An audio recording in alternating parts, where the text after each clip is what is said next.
ক্লাসে তো এতজন আছে, এ আমার কাছেই কেন পেন চাইলো? মনে হচ্ছে লাইন মারছে আমাকে।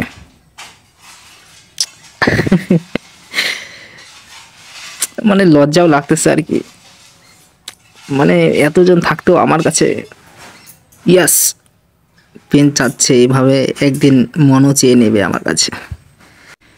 না মানে একটু আমি পেনটা দেখিয়ে নিই ওকে, তাহলে একটু মানে ভালো লাগবে আর কি। তো এবার মনে হচ্ছে বিয়ের ডেটটা ফিক্স করতেই হবে। এতবার করে ঘুরে দেখতেছে, পাগল, বিয়েই না করে নেয়। মানে এতটাই মানে হ্যান্ডসাম আমি আর কি, মন থেকে দেখি একবার জিজ্ঞাসা করেই নেই কি বলে।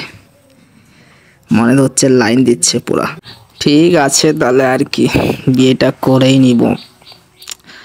আরে বাবা মা মানবে? এটাই সমস্যা, ফির পড়াশোনা আবার ডিস্টার্ব হবে। না একবার বলেই দিই, এতক্ষণ ধরে দেখছে।